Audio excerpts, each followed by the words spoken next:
oceans. We're working on handling hazardous waste so that we do not kill something that is to be enjoyed by the future generations. We're currently working on financing our beach management units and our fisher folk so that they can be able to do further and way more.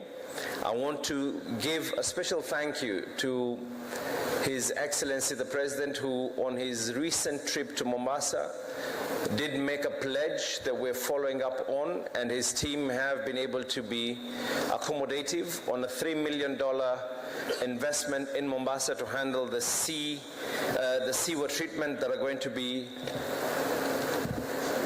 installed very soon. Now, we are all intertwined. Mombasa is proof that we are actually all intertwined. The reason why a number of you feel welcome when you come to Mombasa is because of the culture of who we are. We have a hint of the presence of each and every one of you. From ancient times when the dhows used to be able to come in from India, from China, from Oman, and from all other parts of the world, we have our presence felt in your countries as your presence is felt right here. And we need to be able to work so that our children might not necessarily see the coral fish that we saw. But I hope that our grandchildren and our great-grandchildren will be able to experience what a number of us were able to experience. And with those very many words, I hope that this conversation is going to be positive. We are here to be able to support you. And in the words of many Kenyans,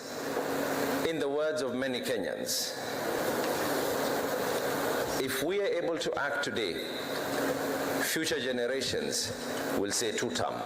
Karibu sana waziri, uweze kuongea na wageni wako. Welcome, His Excellency.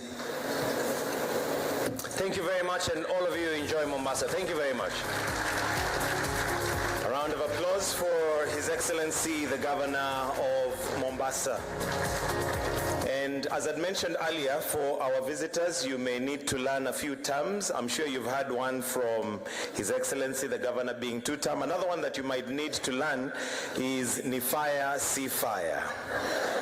But you'll be taught as we go along. For now, Your Excellency, allow me to invite the founder of our Oceans Conference and the 68th U.S. Secretary of State, former Special Envoy, Presidential Envoy for Climate, that's for the U.S., His Excellency John F. Kerry. Why don't you put our hands together as we welcome him. Welcome, sir. Welcome.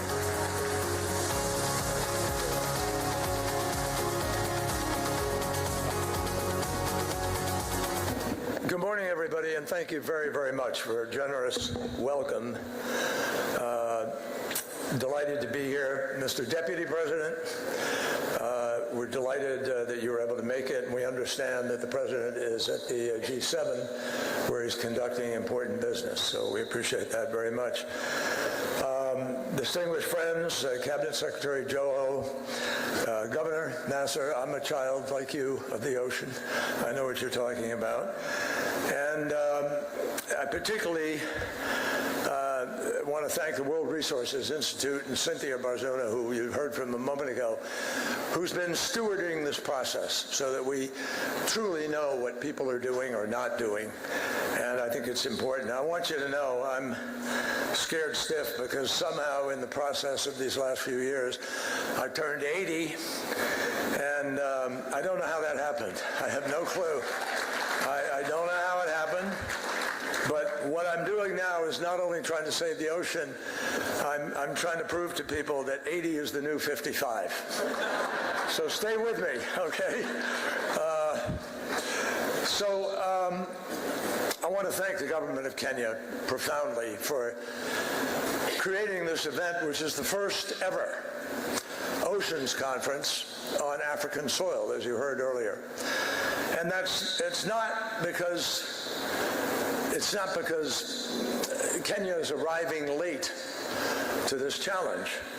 In fact, Africa is helping to lead it, as you'll hear in a moment.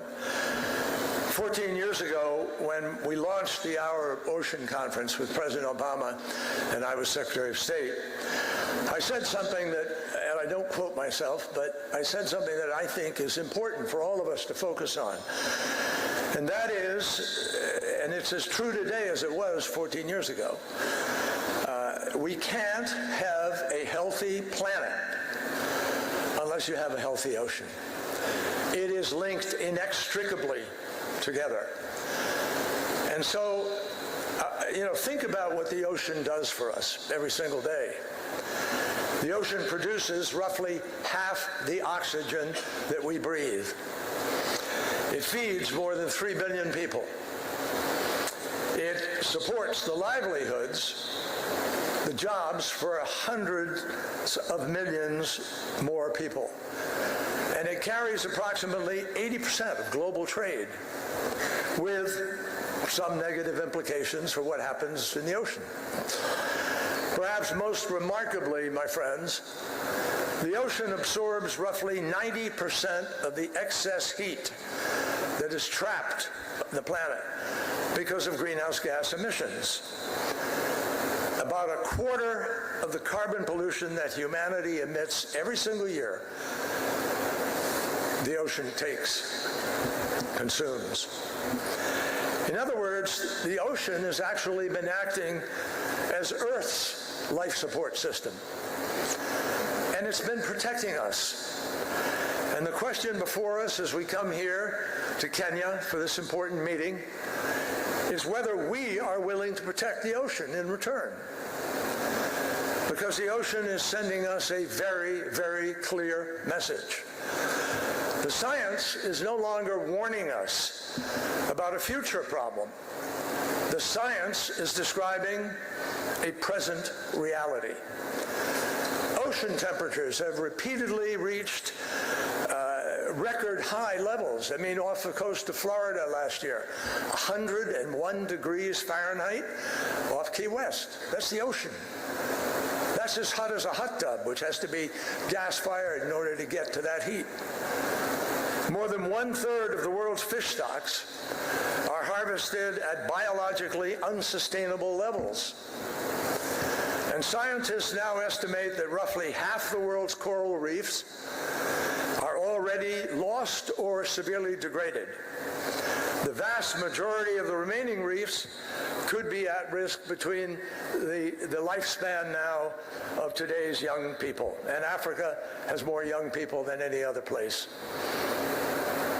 If we don't sort of take note of this, I don't have a bad metaphor, but putting your head in the sand and pretending it's not happening is not a solution. It's an invitation for disaster. And we see insurance companies pulling out now in various places in America. They won't insure homes that are by the sea because of sea level rise and the increased intensity of the storms. And we don't just care about the reefs because they're pretty to scuba dive on or to look at.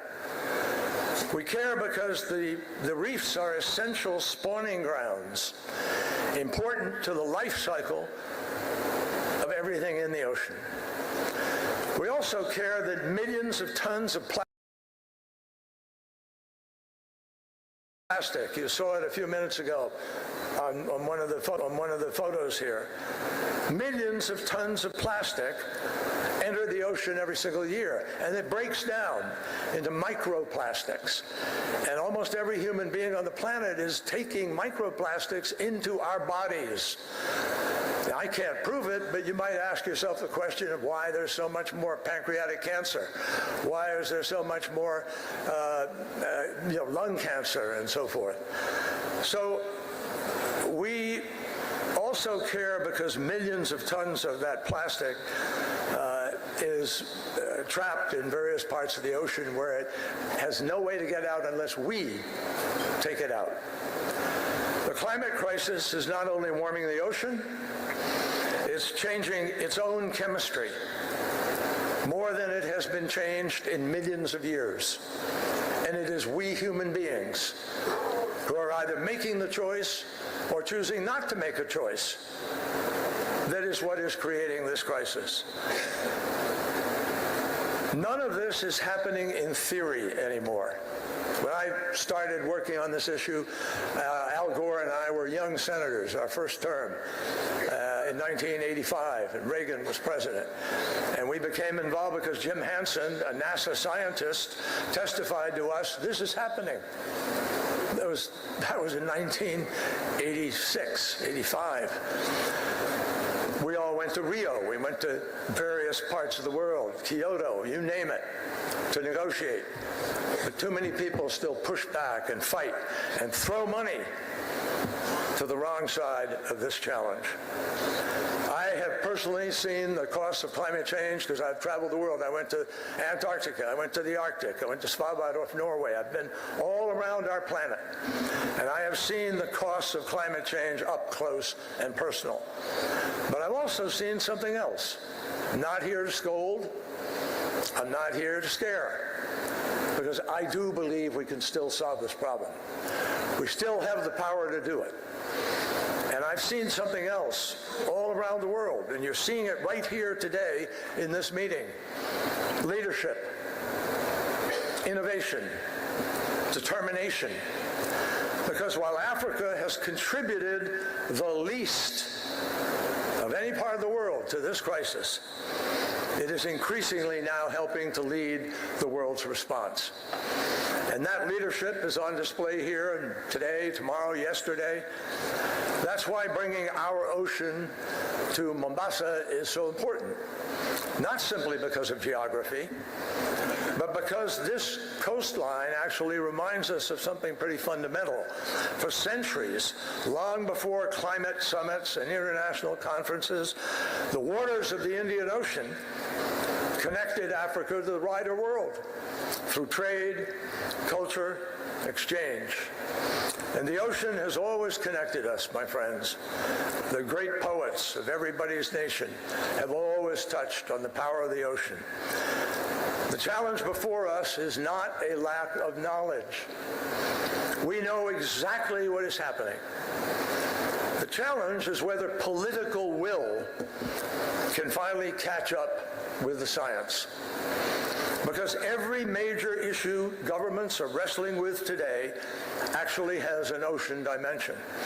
Energy security, food security, economic growth, trade, national security, climate stability.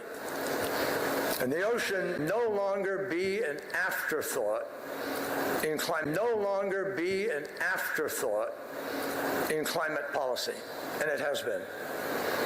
For decades, the ocean can no longer be an afterthought.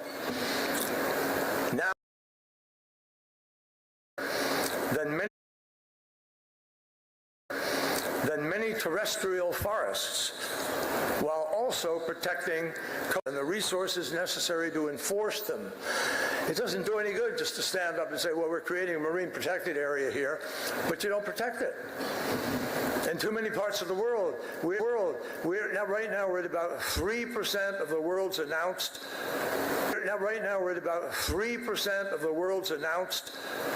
Marine protected areas are actually fully protected. About 10% we have covered in some way, which is great. It's a step forward. We made progress when we set aside the Ross Sea, and now we're working on the next steps. Thirdly, we must bring the High Seas Treaty from promise to practice. And the agreement represents one of the most important advances in ocean governance in a generation. Now governments must ratify it, and about 90 have, so it's in effect, but everybody needs to join in implementing it. Fourth, we must intensify the fight against illegal, unreported, and unregulated fishing, a practice that robs coastal communities of billions of dollars, a practice that undermines honest fishermen, and that threatens food security around the world. So finally, my friends, we must dramatically increase investment in resilience, adaptation, and blue carbon ecosystems. And nobody's happy that we have to do that, but the reality is if we don't do that, many more people are going to get hurt, and everybody's going to pay more in order to clean up the mess. Everything I just laid out is not an environmental goal. It's an economic goal. It's a security goal. It's a development goal. And yes, it's a climate goal. But when we launched this conference in 2014, we wanted more than speeches. We wanted people to come to the table with an announcement of specifically what they will do and when and how much it will cost. And that's what Cynthia Bazuna and the World Resources and others are looking at. We know what's happening now with this money. Some of this has gone to financial aid, some of it to programmatic assistance, some of it through businesses, philanthropies, scientists, civil society, have all initiated thousands of commitments, folks. 41% of these commitments have been completed. Tell me another conference that produces that kind of result. 41% are in progress, and only 18% are yet to commence. What's important is that we are tracking. The Secretariat is watching, helping, not punitively, but trying to reach out and help you be able to reach the goal and achieve what we want to achieve. So no one came to Mombasa to take a victory lap. The ocean continues to absorb roughly 90% of the excess heat that is generated by global climate change. It continues to feed more than 3 billion people.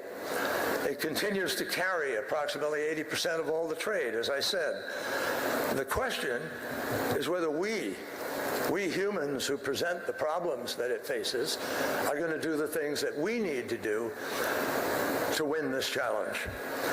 So let this conference be remembered, not simply as the first Our Ocean Conference held in Africa.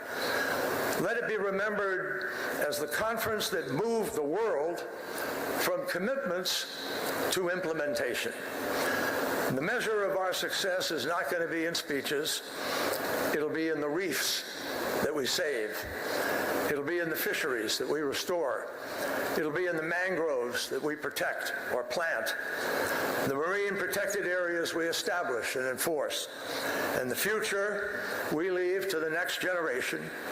The ocean has been humanity's silent ally for generations. The time has come for humanity to become the ocean's ally, and strangely enough, in our own interest. The ocean has given humanity immeasurably more than we ever acknowledge. Now it's our turn to act on the ocean's behalf. Thank you.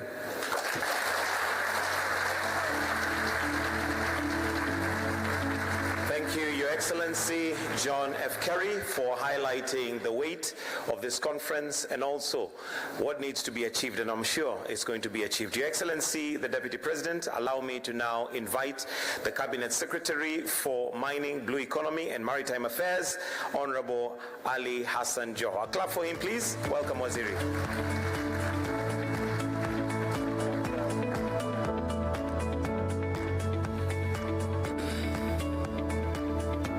Excellency Professor Kithure Kindiki, Deputy President of the Republic of Kenya, Excellencies, Honorable Ministers, Your Excellency Governor of Mombasa, heads of delegation, representatives of international organizations, development partners, members of the diplomatic corps, private sector leaders, researchers and academia, youth delegates, distinguished guests. We in Kenya believe strongly on what our elders tell us. When an elder speaks, there is normally no debate, no argument. So by the new definition of age grouping from Secretary John Kerry, that the 80s are in the 50s, then I'm speaking to you as a teenager. Allow me, Your Excellency, to recognize my three colleagues, the Minister for Defense, Soipan Tuya, the Minister for Sports, Salim Mvurya, the Minister for East Africa Community, Beatrice School. And finally, my mother, Her Excellency, Dr. Aida Odinga. Excellencies, I take this early opportunity to welcome you all to Kenya and sorry, Excellency. Also recognize my dear brother and colleague Lee Kinyanjui, the Minister for Trade and Industrialization. Because there's rarely an opportunity like this, Your Excellency, allow me to breach protocol for 1 minute so that I can donate some of my time to my brother Lee to come and position Kenya on how we connect the ocean with trade, industrialization, and economic activities. Lee.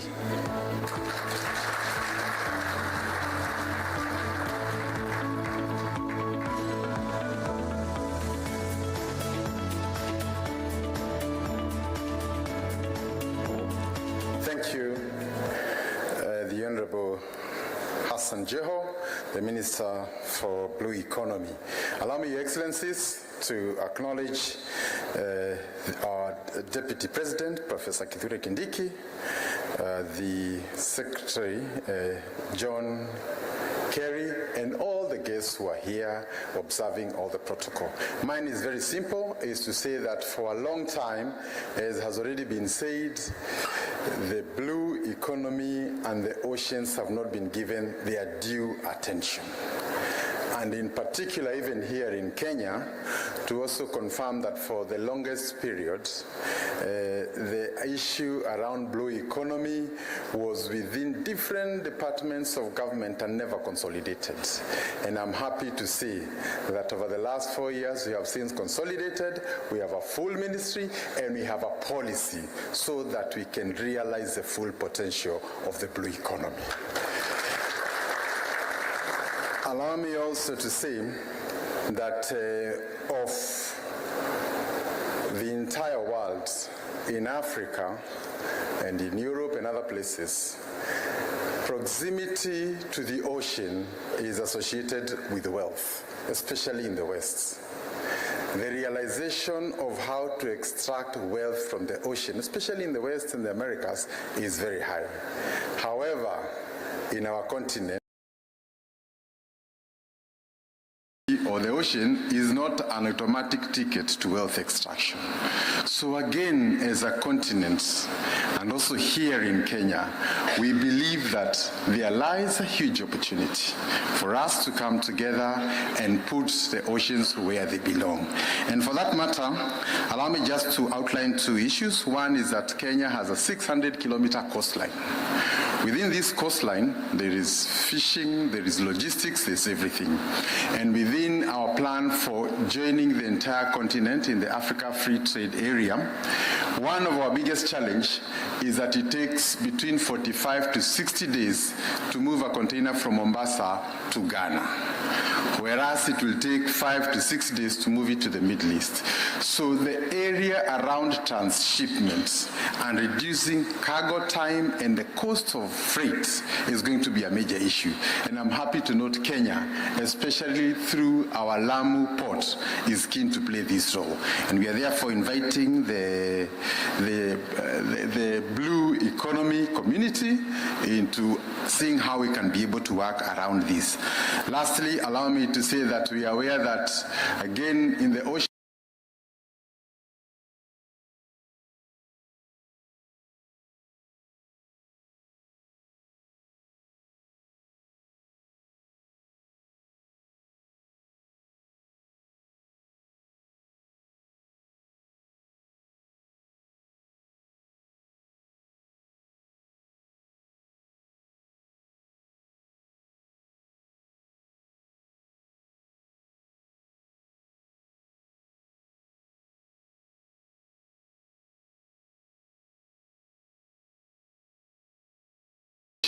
are many hotels in terms of the cruise ships that we have there, the cargo, and this is a major employer across the world.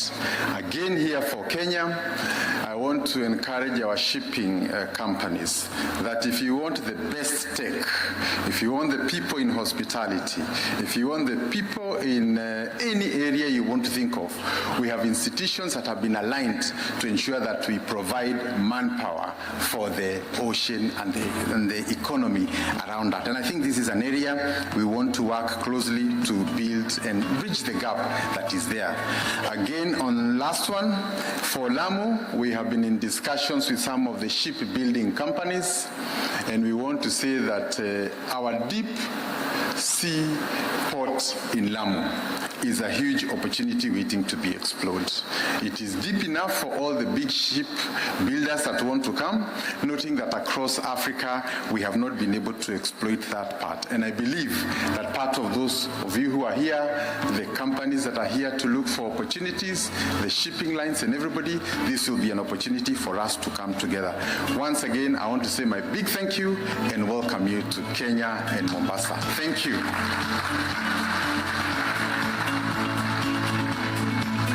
Excellencies, I take this opportunity to welcome you all to Kenya and to the historic coastal city of Mombasa for the 11th Our Ocean Conference.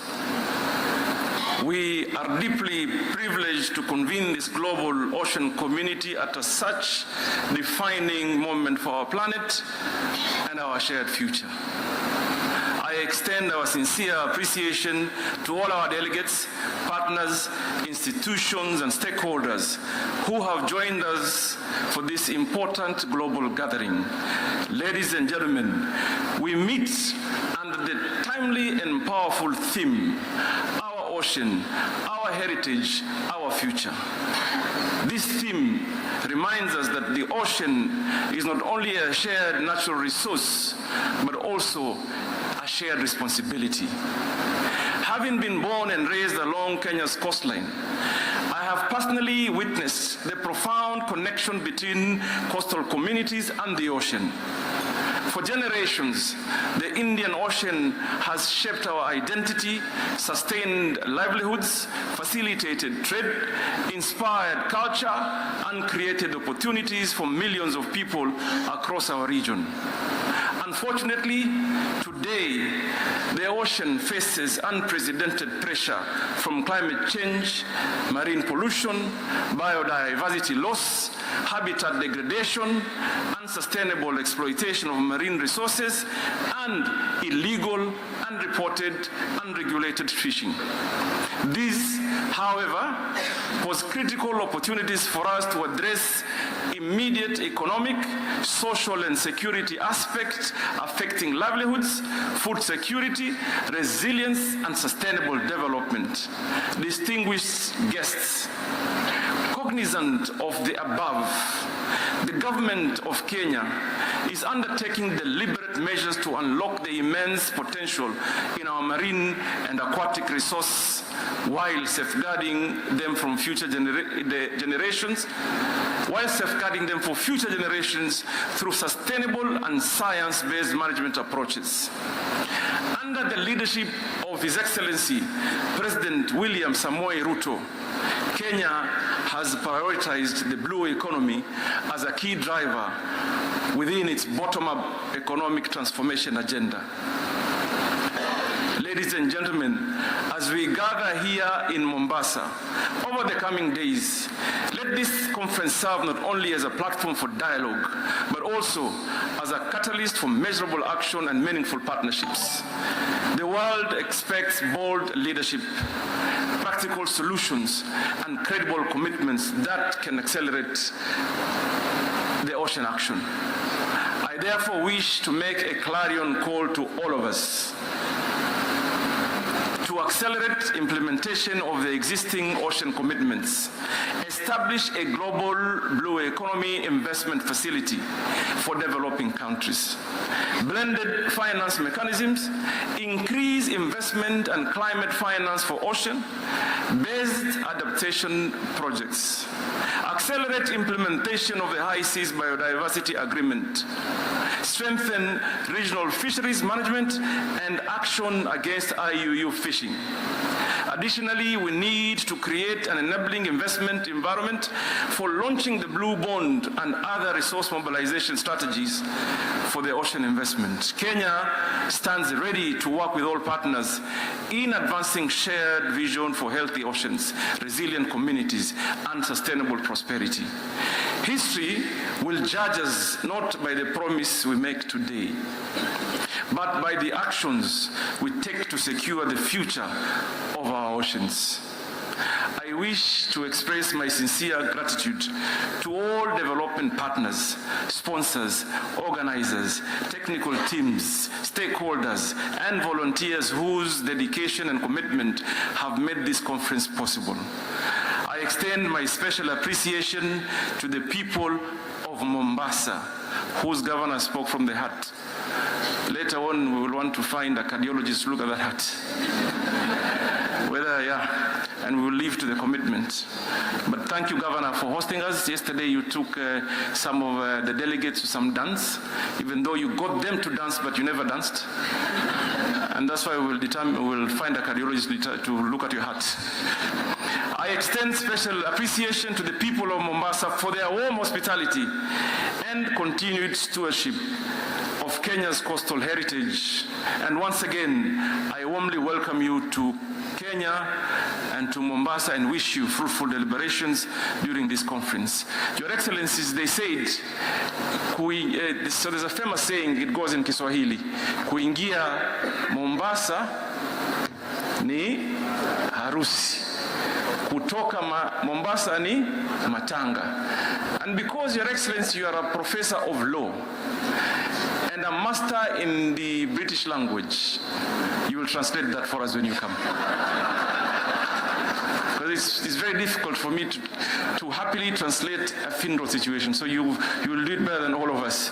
Allow me now to request that we be upstanding as we welcome His Excellency Professor Kithure Kindiki to make some remarks.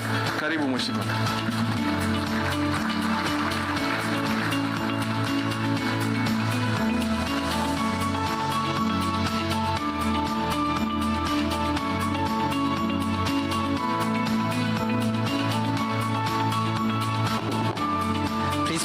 And good morning.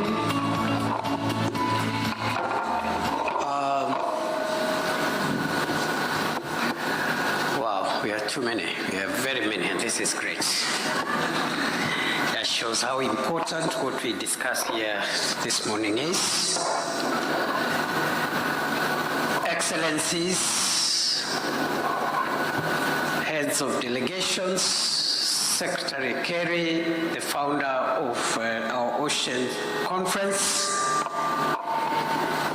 and all the senior leaders from governments, private sector, civil society, ladies and gentlemen, colleagues and friends. This morning I stand here on behalf of the President and our hosts, for those who are coming from outside this country. President William Ruto would have wanted to be here in person for this session, but he's unable to do so because of scheduling constraints, but will be joining us before we leave this conference. So perhaps as we go towards closure tomorrow, he will be here physically, not just to interact with us, but also to be able to restate the commitment of this country and indeed the global community to the subject matter that brings us here today. And so, because I have explained in what capacity I stand here, I'll be very limited and careful in the things I say. But allow me to just reaffirm what colleagues who have spoken here have said, how important the oceans are to the survival of our planet. And I think we all appreciate that science tells us that the survival of our planet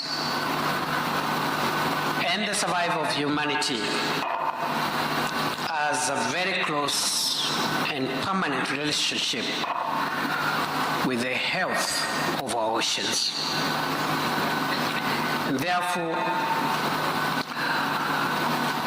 for me, our gathering here is also an opportunity for us to reflect on the pressure that exists and that continues to be exerted on the oceans. And pressure that is human-made. And if it is human-made pressure, it means it can be managed, can be controlled, and the human activity that has exerted environmental pressure on our oceans can be addressed for the reversal of some of the effects that are undermining the health of our oceans. And therefore, we must appreciate how unsustainable the situation as it is today is, and work towards implementation of a sustainability program. And as just been said by Secretary John Kerry and other speakers, moving to action and impact. Kenya has been associated with the global debates on the oceans for quite a bit of time. 50 years ago, Kenya took a very, very active role in the debates and the conversations that eventually culminated in the adoption of the UN Convention on the Law of the Sea in 1982 in the Montego Bay Conference. And that legal framework has helped to some extent to mitigate against anthropogenic pressures on the ocean, with commitments around pollution and also the management of the common spaces of the ocean, the common heritage of mankind and spaces that are beyond the national jurisdiction of any state. Excellencies, therefore, Kenya continues to participate as a member of the global community in these discussions. Fast forward in 2018, together with Japan and Canada, we hosted the Conference on Sustainable Blue Economy in Nairobi, co-hosted. In 2022, together with Portugal, we co-hosted in Lisbon the second UN Conference on the Oceans. And therefore, we are happy to be part of this ongoing conversation. And I must say, therefore, the creation of a special ministry responsible for the blue economy and maritime affairs is not an accident, it's not an afterthought, but is a continuation of a long journey that this country has traveled in terms of focusing our attention as we look towards contributing to a healthier and safer environment and the oceans. I I must commend Secretary Kerry, the founder of this initiative that brings us here today, and I hope this edition will meet to the standards of the dreams and aspirations of the founders of this initiative and will build on the successes of previous conferences to strengthen cooperation and accelerate implementation, to create synergy, and also to make sure that we promote policy coherence, boost scalability of action, and secure the positive impact that we look for.